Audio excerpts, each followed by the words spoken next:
I'm Amy Fetzer, Head of Research and Analysis for Footprint Intelligence, the go-to forum for everything related to sustainability in the hospitality and food service sector.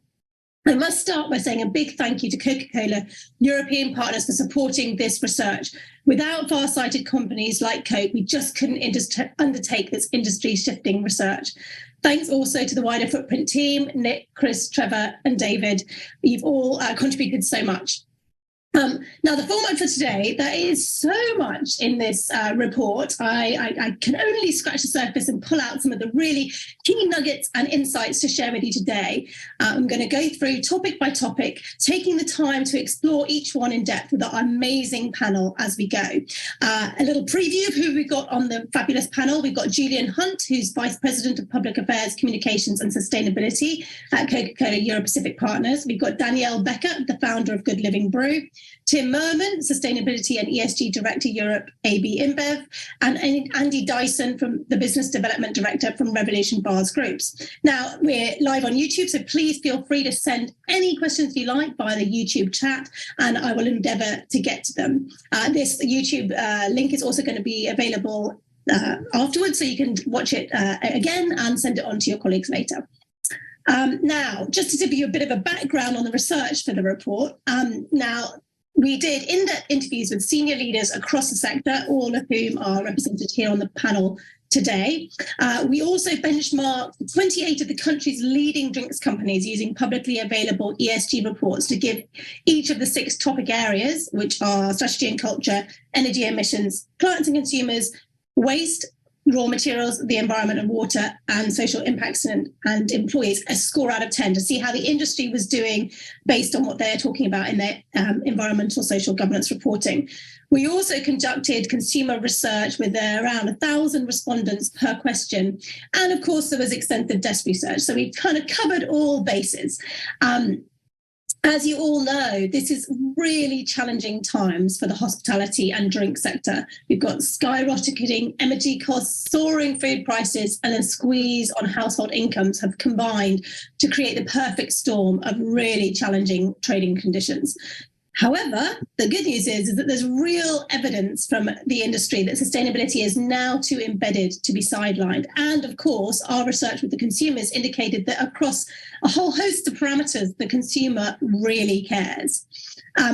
So one piece of research to pull out is that we found that 59% of UK people consider a brand's green credentials when choosing what drink to buy, which is really significant.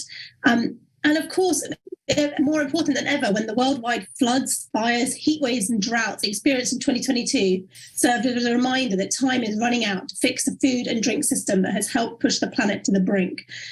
Our research reveals an industry that has worked frantically to create strategies and set targets, and is now in the throes of setting out exactly how these challenging ambitions will be achieved. However, so whether it's brewers generating their own renewable energy, drink suppliers innovating to reduce or remove packaging, or bar owners using cutting-edge technology to monitor their water usage, the dominant trend identified in the Footprint Drink ESG Trends Report 2023 is for businesses to channel their ESG ambitions into reducing costs and driving efficiencies. Now, I want to get on, so we've got to set the scene. We're going to go on to the first discussion topic, which is strategy and culture. Now, our benchmarking review of leading brands found that the vast majority have clear sustainability strategies and targets. So they scored a really good 8 out of 10.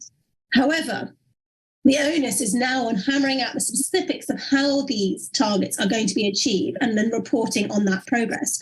We had a great quote in the report from Timoko Cranwell from Budweiser Brewing Group, who talks about the plethora of net zero pledges following COP26, but the challenge is the nitty-gritty of implementing them, and that's by far and away the hardest part.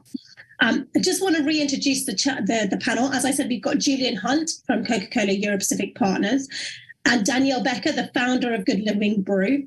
We've got Tim Merman from AB InBev and Andy Dyson from Revolution Bars Group. So really great section across the industry there, major players on the soft drink and alcoholic beverages side, and then a new innovative player, as well as somebody on the high street selling the drinks to the public. I thought what would be a good way to start the panel is this challenge around targets and achieving them. we'll still get a 2.4 degree rise, even if governments take all the actions promised at COP26. And so there's a lot of scrutiny going on between the gap between targets, action, and the real climate need. So I thought if we started by talking about how businesses are ensuring that emission reduction is happening at the required pace demanded to limit dangerous climate change. Julian, from a Coke's perspective, I know you've set a target of a 30% greenhouse gas reduction by 2030, which I think is just for the 1 and 2 scope emissions. It'd be great to hear, how is Coke achieving this, and how do you know that this is enough, that this is the right target? Yeah, so I think going back to the COP observation, the good thing, we were there and I spent a lot of time there. The good thing is that businesses really were unified, wanted to take action against the climate crisis. So like many good businesses, we put in place a strategy for the kind of short term. So what we do in the next 10 years, that's the 30%, and then how we transition to net zero by 2040. And that's looking across the whole value chain, actually. And so that will be scope 1, 2, and 3 emissions for both of those targets that we've set. And it really is about understanding what the projects are that deliver the biggest impact against your carbon footprint, against the impact that you have on the climate. So for us, it's looking at our transport, our factories, our ingredients, critically our packaging, which is the biggest single component of our carbon footprint here in GB, but also the equipment that we put on the market as well, and putting in place action plans against all of that. Just 3 really quick examples of how we're taking action as opposed to just setting strategies. We're working with our hauliers to switch from diesel to HVO fuels, which will allow us to reduce the carbon in our logistics and distribution. We're also switching a large chunk of our shipping from road to rail, working closely with one of our transport providers as well. And we're looking at what we do in the factories as well. So recently we announced that our Morpeth site up in the northeast has moved to be a carbon neutral site because of all the actions it's taken against a kind of recognised standard, the PAS 2060 standard there. So I guess the short answer would have been lots happening and lots more to be done to make the real progress that's needed. Thank you so much for such a great summary. And Julian, I think what's so useful there is that it shows how you've gone across every part of the business. You identified your hotspots and tackled them most, as strongly as possible. But it shows how, people really need to look at everything. Tim, it would be really useful to know from an AB InBev perspective, how are you doing it from an alcoholic beverages side of things? Thanks, Amy, and thanks for having me this morning. We're brewers, right, at AB InBev, and that means that we depend very much on a natural product and natural ingredients and local supply chains, which makes it actually paramount for us to protect the environment and to protect against climate change, right? So very much like what Julian was mentioning, we're also on track for a net zero goal versus 2040. We've set ourselves a number of interim goals actually already for 2025 to really stay honest versus where we want to be in the interim period, because 2040 is a long way out. So we really divided basically buckets across the next couple of years, but then also have the longer term horizon at the same time, because we think it's important to track progress actually on interim basis. What that means is that we have actually set a number of reduction targets already for 2025, where we want to reduce 25% of emissions in terms of the intensity per hectoliter. We talk in hectoliters as brewers of beer, and that ranges really from packaging to cooling to transportation to brewing, and the most important segment there is actually packaging. If you think about our emissions as brewers, it's not only the emissions in the breweries that matter, and I'll get to that, but it's for sure the emissions in packaging, right? So sustainable packaging, moving to more returnable packaging, moving to lightweighting, and having high levels of recycled content are key for our emission reduction. And then, of course, work together with the suppliers to actually get also the emissions down in their supply chains, because basically their scope 1 and 2 is our scope 3, right? And then in turn, we are the scope 3 of the retailers and of the consumers, basically. So it's really a whole supply chain project, if you will. In terms of packaging specifically, we've done quite a bit on reduction of emissions in terms of basically making more sustainable packaging. And we're also very passionate about returnable packaging. And beer, I think, is unique in that sense that in a lot of markets, we're very happy to have beer in returnable packaging, certainly in the on-trade, if you think about kegs, and then also returnable bottles in a number of markets. Next to that, I think recycled content, as mentioned, we're well on track to be above 65% in all our primary packaging across Western Europe. We have a global target of 50%, with some markets, of course, tougher to achieve that than others. But it's not only packaging. There's also a lot of things that we can do ourselves. If you think about logistics, as Julian mentioned, we also had kind of an ambitious year last year. We reduced 25% in our transportation in terms of emissions just in 1 year last year in the UK, which relied a lot on footprint efficiency, but also on HVO solutions. We know in the longer term, there's going to be a discussion around electric and hydrogen. We're already scaling that in a number of markets as well in Europe. And then you have also the breweries, right, where we have a big ambition to have our 5 largest breweries net zero in 2028. So that's our 5 largest breweries in Europe, right? And 2 of them are in the UK. So that's also for sure something on us where we need to decarbonize the heat part. In terms of the electricity part, we actually already brew with 100% renewable electricity for years in the UK through on-site, near-site solar, wind farms as well. And we also have a VPPA, so power purchase agreement on a solar farm also in the UK.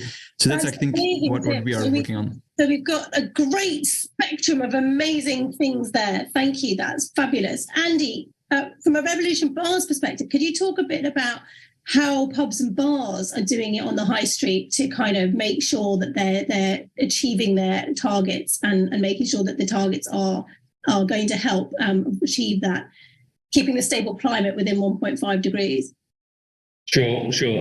Thanks, Amy. So I guess we've set out with an ambition for net zero before 2030. So, very similar to Julian and Tim, but I guess our biggest challenge is that most of our emissions occur in the 69 sites around the company. So, by far our biggest single initiative that we've got in place, giving us the best results, is Zero Heroes in each of our sites. So they really drive engagement through the site. So we work hard to kind of educate those guys as well as ask them to carry out initiatives and linking that with new technology. So better cellar cooling in all the sites, electrifying some of the kitchens. We're managing to see some real efficiencies come through on energy and waste. So, since 2017, we've managed to reduce our energy use by the impact of Zero Heroes doing the really simple things like making sure things are turned off, making sure that, and we really focus on kind of overnight energy. So from the minute we close our sites at 1, 2 in the morning through till 10 o'clock in the morning, really trying to get down to that base level of everything that's possible being turned off, being switched off. We've managed to reduce energy usage through that and LED lighting and the technology by about 35%. So, it's not a small win that, I think, but it does take an awful lot of engagement. We find that's actually quite an easy thing because most of the guys in our bars are young and they really get this agenda.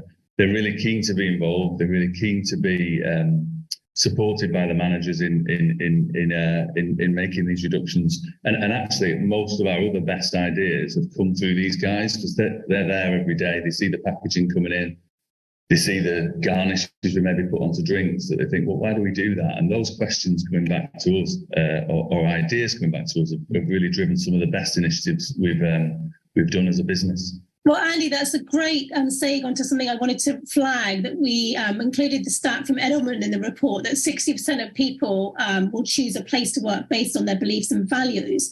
So it's a really key point about the fact that we need to engage staff in ESG throughout the business. It shouldn't be hived off in one department, but part of everybody's role to have an impact in every single way that they can. So actually, Danielle, it'd be great to get a perspective from you here. Your main product, Binary Botanicals, uses a waste hop product to make the drink. So how does being a business with sustainability as part of its core offering impact on recruitment and retention? I mean, I suppose it echoes a little bit about what Andy was saying. I think younger people in particular want to come and work and feel like they have a purpose. And I was surprised how many people, when we were interviewing, it was one of the main reasons they applied for the role was because of the ethos of the company.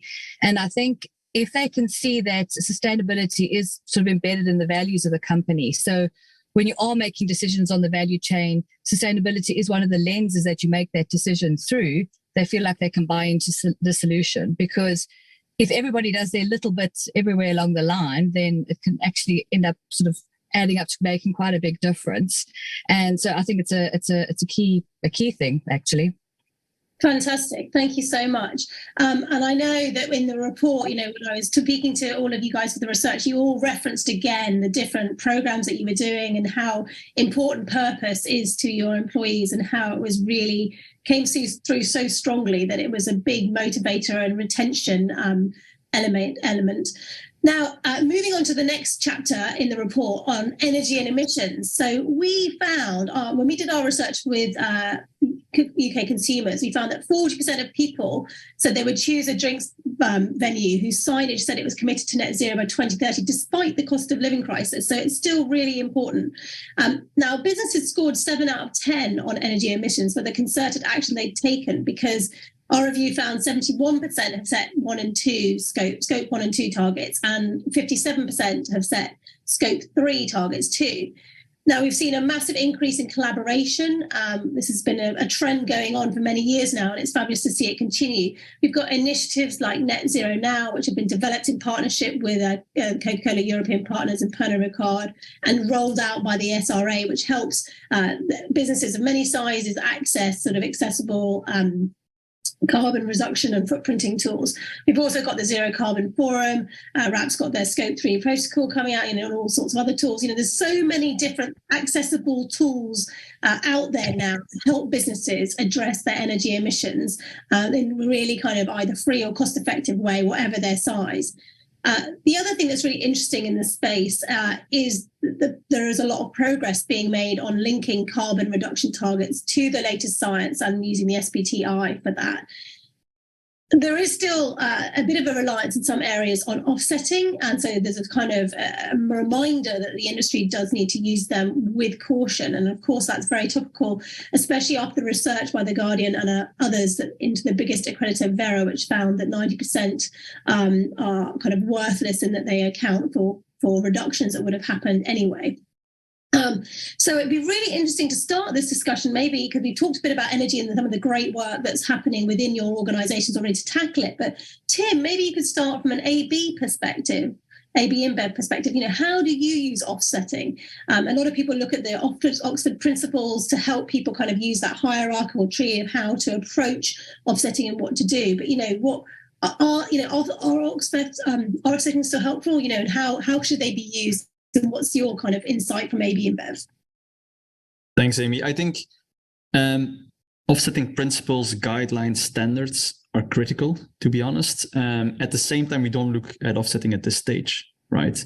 I think offsetting will become important, and will be important if you look at 2040, right? Basically, that's going to be what we will need to cover the delta of the emissions that we would still have by then. Of course, in the spirit of net zero, we actually are fully focused on reducing emissions and on improving energy efficiency in the supply chain. And that's really the focus that we have at the moment. And that's actually where our priorities lie, right? So our big ambition, of course, and that's also how SBTI looks at net zero, is not so much you keep emitting what you do today and you offset it with certificates of good or then also of low quality. And that's, I think, what we learned over the past couple of weeks and what is kind of alarming in terms of setting certificates. No, you actually work on maximal reduction of emissions and improving energy efficiency across the supply chain. So all the actors combined. And if then there's anything left in 2040 that is hard to abate for or hard to manage, or that is impossible to decarbonize by 2040, basically, that's the point where you are looking at high quality, trustworthy, compliant offsetting. But that's not something that we're focused on today. That's brilliant, Tim. And actually that takes us on really nicely to the next point, because I wanted to talk about the importance of supply chain emissions, because obviously they can account for about 90%. The Scope 3 emissions can account for about 90% of total emissions in the sector. So, Julian, I know that Coca-Cola European Partners have set an ambition to reach net zero across its supply chain by 2040. What does this mean in practice? How are you, it can be quite challenging to work with supply chain. How are you achieving it? Yeah, well, I think the key stat you've already mentioned, Amy, which is when we look at that end-to-end value chain as a business for every component of our carbon footprint, and think about how we're going to get to net zero, the supply base will account for about 90% of where we need to take action. And that has to be done in partnership. It has to be done through collaboration. Quite often it's going to have to be changes that happen at an industry-wide level. So, in the near term, we're talking to all of our strategic suppliers. That's about 150 businesses that make up the bulk of that 90%. And ask them to do some simple things. One, start actually measuring, tracking, reporting. Really important. Although, we all know how complex that is, but, start doing that work now. Secondly, set an SBTI kind of standard and approved carbon reduction strategy that we can all work within and work towards delivery. And then, as a kind of first element in that, really, start committing to only use energy from renewable sources. So start to really, pump prime that part of the grid as well. And, we've had a fantastic response from those suppliers. But, back to something Tim was saying, when we look at that total supply chain, you can see the scale of what's required. Packaging, I think, for the vast majority of beverage producers will be the biggest single element of your total carbon footprint. And that's going to require work on lots of areas. We're working, I think, as industries with our suppliers in the aluminium sector to get to a greener, more sustainable can that will take our carbon footprints down.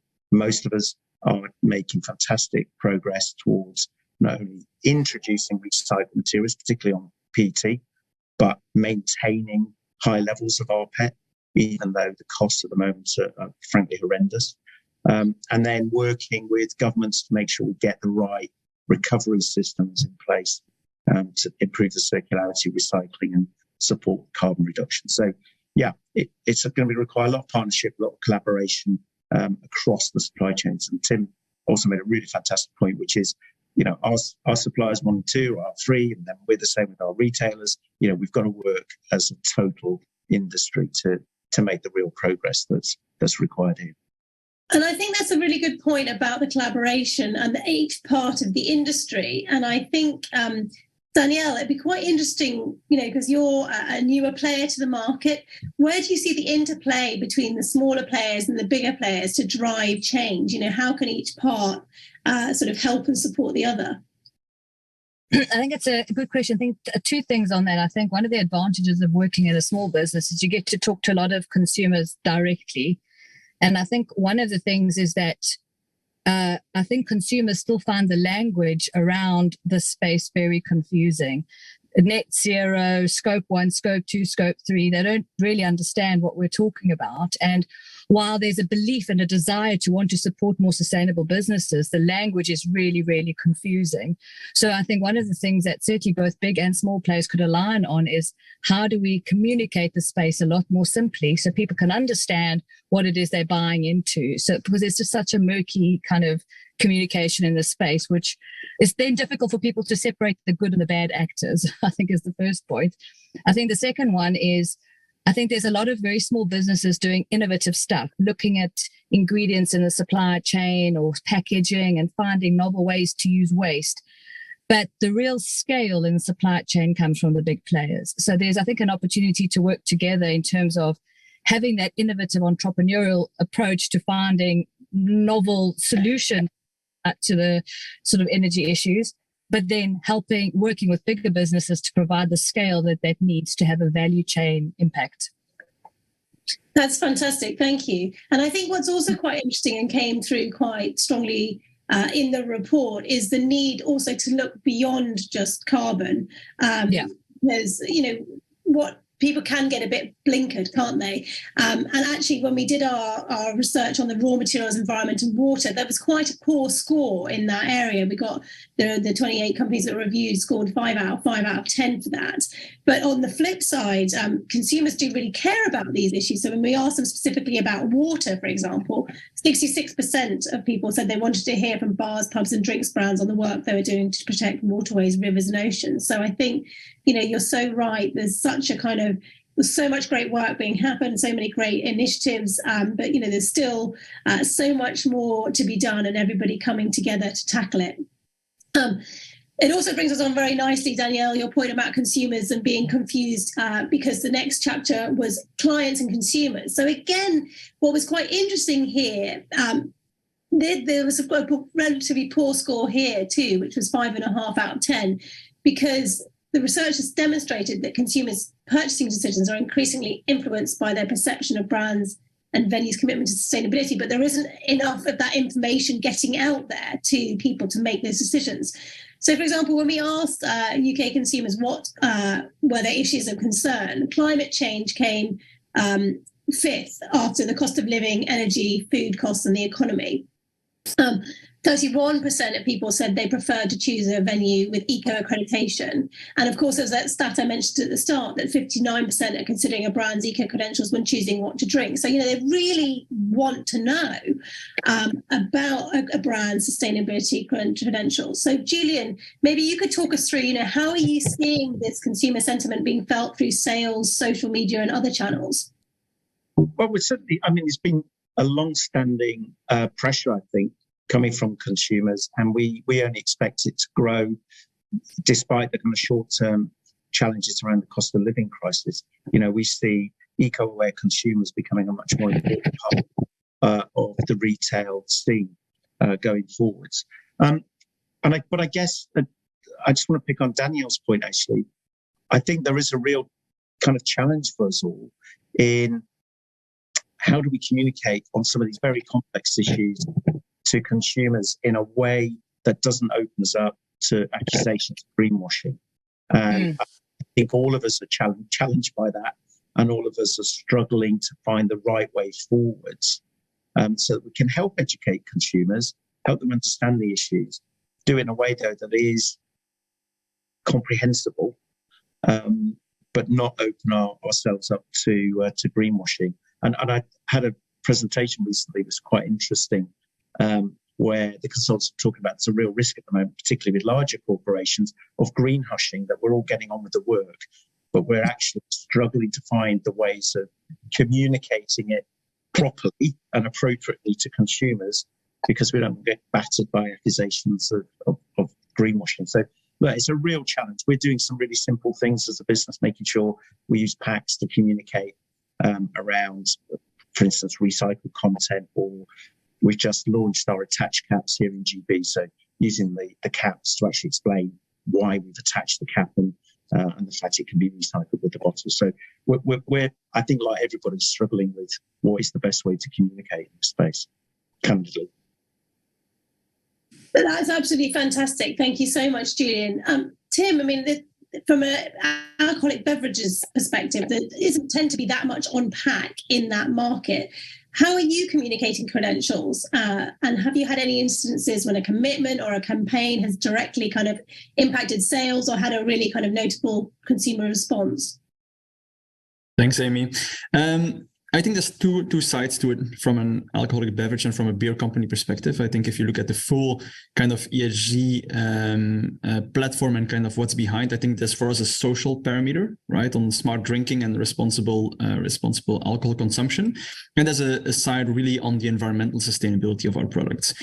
If you talk about smart drinking, consumer information, and basically how we communicate and what we offer to the consumer, we have very clear guidelines internally to go beyond what is regulatory required from us, right? So basically information on ingredients, but also information on smart drinking and how to pace your drinking in a responsible manner is basically what we also put on pack on top of basically what is often required in many European markets in terms of the regulation.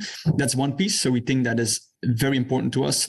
It also goes beyond just messaging It's also offering low and no alcohol alternatives and basically communicating around that. So that's, I think, one piece of the equation for us, the social pillar, the smart drinking pillar.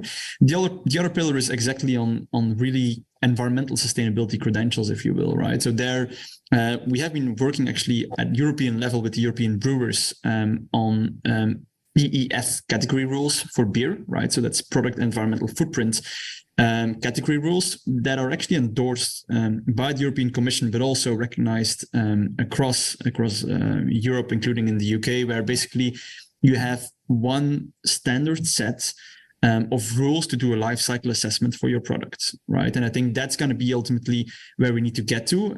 If you think about green claims, if you think about what you want to put on pack and how you put it on pack and how you calculate some of your claims and prove some of your claims, it's important that we go to standardization. And that basically there's a level playing field of how people calculate and measure projects and measure impacts. And if you think about a specific case, for instance, we have been actually talking a lot about 100% renewable electricity in our operations with Budweiser.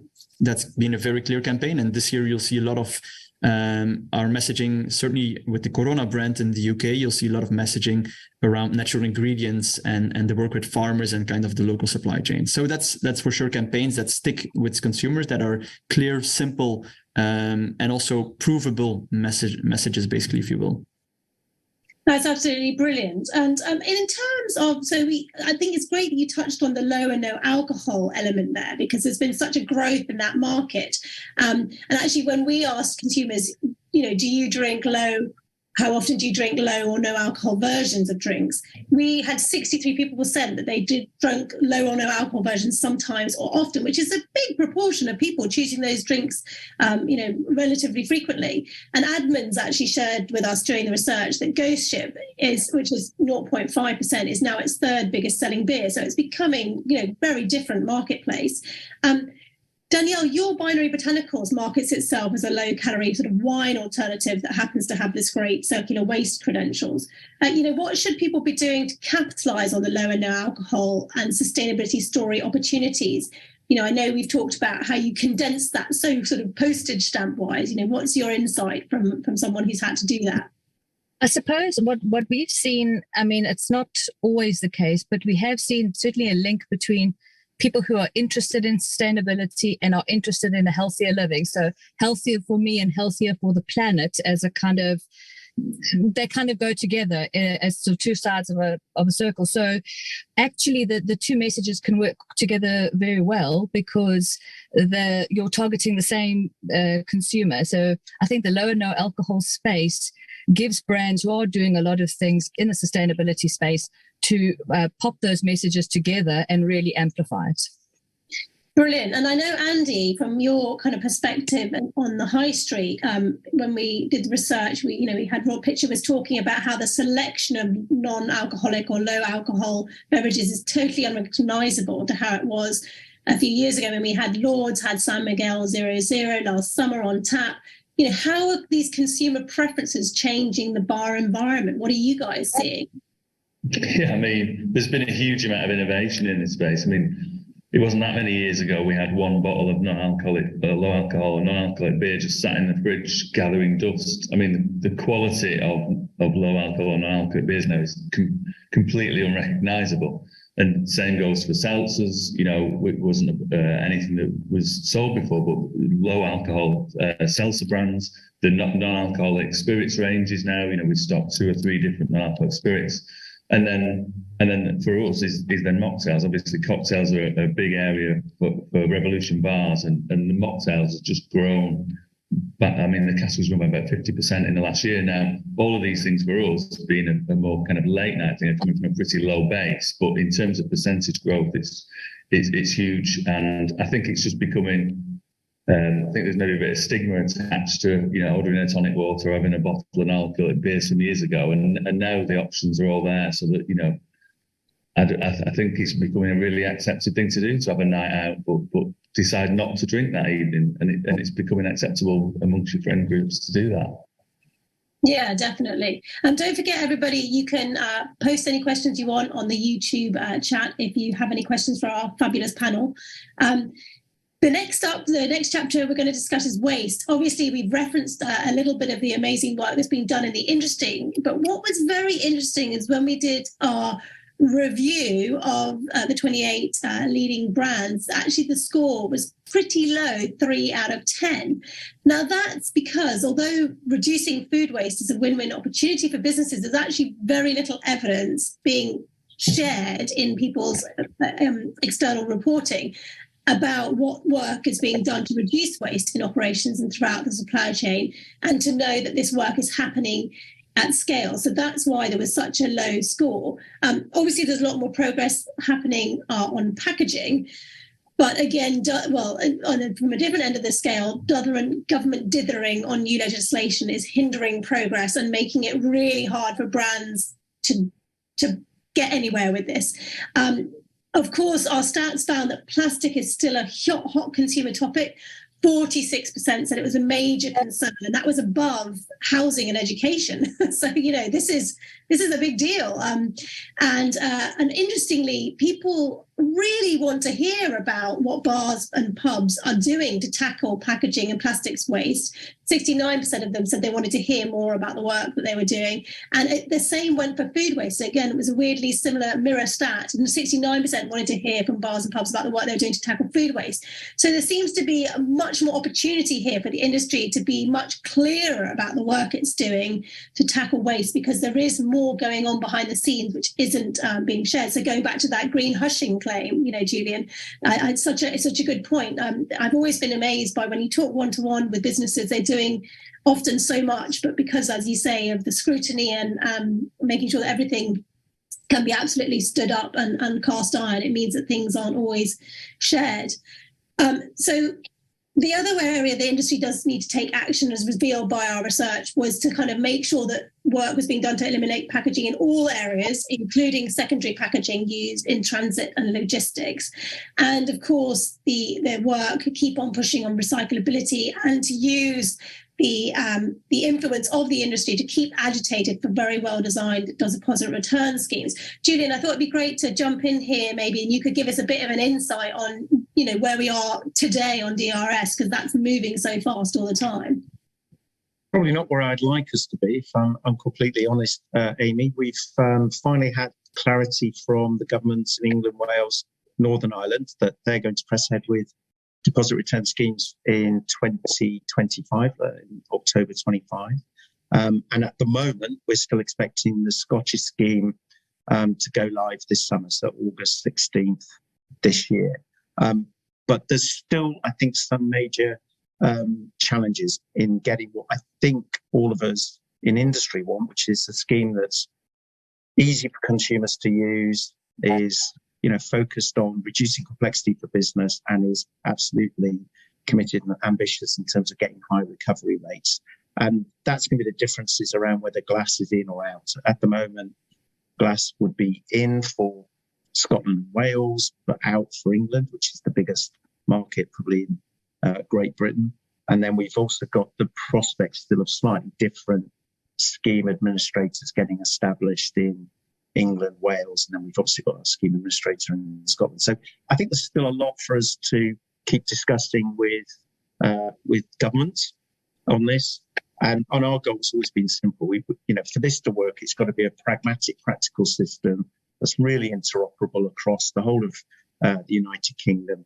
And I think that really has to be the discussion. The good news, we've got a bit more clarity than we had probably this time last year, but with a heck of a lot more work to do. But internally, we also try and keep reminding the folks who are doing the real work and trying to get us ready for the implementation of DRS in Scotland this summer, that we shouldn't lose sight of the goal here is DRS is our version of extended producer responsibility. If it's done well, it will get us to higher recovery rates for our packaging, which should support better, higher levels of recycling as well. And, many industries are also grappling with the potential impacts of a UK-wide extended producer responsibility scheme as well. So there's a lot happening in the packaging space. And it's interesting that you point towards the collection being very crucial for the market, because there's such a shortage, isn't there, of good quality pet coming back in. So that's really, that will be very helpful. So I guess the message is very much that the industry must keep agitating and supporting government to make it all happen. Andy, from a high, kind of bar perspective, what's the view from an implementation? How are you feeling about having to kind of manage deposit return schemes? Yeah, I think we're in a similar boat to the one Julian described. Really, we welcome schemes like that. We're really focused on recycling in our bars. So a scheme like DRS is definitely welcomed, because I think we'll be able to get higher recycling rates again with that scheme. I guess our big concern is just the implementation, and we've still got so many questions about, where we're going to store this stuff, how we're going to make sure, what if there's breakages. There's a whole host of questions that really, I guess we've got a bit of fear about this all happening in August, and how quickly we can make it happen. Yeah, I can understand. Sort of talking about other elements of waste, and Danielle, I know your business has put waste reduction and using hops, hop waste as part of your core ingredients, but that, some people would argue that's easier for a small business such as yourself. So, Tim, sorry. It definitely is, yes. but Tim, from a sort of a perspective, like from an AB InBev perspective, I know that you've started to incorporate more byproducts, and there's an evergreen example. Perhaps you could give us a bit of insight on that. Yeah, sure. Very happy to talk about that. Just before I go into what we do with Evergreen, just echoing what basically Julian and Andy have said, right?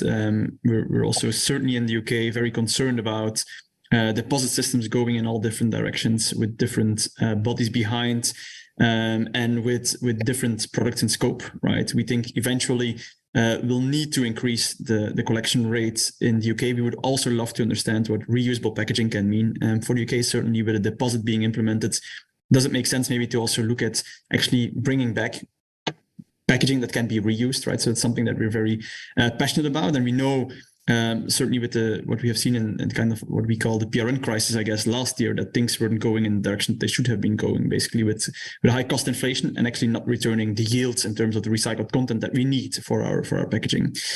But there's more to the point that you mentioned, Amy. There's more waste across the supply chain, if you will, that we are tackling. Of course, we have saved grains from a brewing process, right? So we use barley, hops, and other ingredients when we brew beer. And we basically have built a complete spin-off of AB InBev, almost a separate company, if you will, which is called Evergreen, that basically originated in the thought that, okay, we have saved grains after the brewing process. What do we do with that, right? And in many markets, that would just be a waste stream. We thought, could it actually be a co-product or a byproduct stream, because there's actually proteins that you can still use and capture in the process. And that's basically Evergreen, where basically the team have developed technology that can capture proteins for human consumption still from the saved grains from the brewing process, and put that back into pasta, into energy bars and all of that, right? So if you want to read more about it, Evergreen is the website. And basically that's a proper spin-off of AB InBev, and that's basically where we kind of find the combination between sustainability but also future business potential for the company. I think that's really where we want to be as a group, as an industry, but also as a society, I guess. Thank you so much. That's really useful to know. The last discussion point is social impact and employees, which scored 7 out of 10, because there have been a lot of progress made on social issues, although weirdly there's still a lack of reporting on key metrics such as workforce diversity and ethnic pay gaps. Employee health and well-being are recognised as remaining critical issues, but continue to need a lot of support. Julian, do you have just a quick sentence perhaps on how Coca-Cola Europacific Partners, I'm sorry, I think I said European earlier, I do apologise, how Coca-Cola Europacific Partners is keeping up the momentum on diversity? I know you've got a great grassroots approach. Yeah, two things. So we have a strategy that looks at what we think are the key areas of focus for our business, create a truly inclusive workforce. So that's culture, heritage, disability, gender, LGBT+, and multi-generational issues. But underpinning it are a lot of colleagues right across the business, from our factories to our field sales to head office to sales teams, who really embrace one or more of those pillars and drive the engagement across the business. So you get a kind of strategy, yes, but a cultural shift and change happening within the business as well, from the bottom up, from the grassroots up, which is really, really powerful. And it's driving a lot of fantastic positive change within the business and opening up much more conversations and dialogue on many of the issues. And then as I think about the year ahead and beyond, one of the things we're looking at that kind of cuts across quite a few of those pillars is how we interact as a business to encourage social mobility. So that's making sure that we're reaching out, being a good business in our communities and helping people who maybe are less advantaged than others get into the world of work, encouraging, making it easy for them to get into our business as well, but then critically making it much easier for them to get on and build careers in a business like ours. So you're going to see a lot more about that, I think, in the year ahead. That's absolutely brilliant that you mentioned that, because that's something that we also flagged in the report about the staff shortages being a major issue for the sector and the scope to provide opportunities that address these shortages by sort of recruiting and supporting underrepresented groups such as women and minorities. And there's also a great case study in the report about NEMET, who have sort of designed their whole business report model around providing employment opportunities to refugees. Now, we have got so many more things I'd love to talk about, but I'm afraid we are at the end of our session. So I just want to say a massive, massive thank you to our amazing panelists, our lovely Julian Hunt from Coca-Cola Europacific Partners, Daniel Becker from Good Living Brew, Tim Merman from AB InBev, and Andy Dyson from Revolution Bars Group. We have covered so much about the amazing work being done on emissions, on energy, the tangible things on kind of plastics and energy savings, and also the important work being done with consumers about really engaging them, helping them to know, helping every team member within a business to understand how they can make an impact. There's so much been said. I am really excited that the report itself, I can wave it in front of my face for a minute so you can see it, is coming out at 2:00 today. So there's also a recording of this, which you can watch again and share. But no, it's really, really fabulous. There's so much going on in the industry, so much to be celebrated. And the great work you all do is hugely impressive. Please continue to do it. Please do even more. Together, we can save our wonderful planet and keep temperature change within a 1.5 degrees. Lots of insight and ideas, and actually we find people use these reports really effectively to help make the business case to their colleagues to get things signed off, to show what is going on and how that's happening. So please read it, share it, but most importantly, act on it. Thank you again for your time today. Thank you again to Coca-Cola Europacific Partners for supporting this valuable research, and to our amazing panelists and for joining us today, you out there in the audience. Thank you very much from us all at Footprint. Goodbye.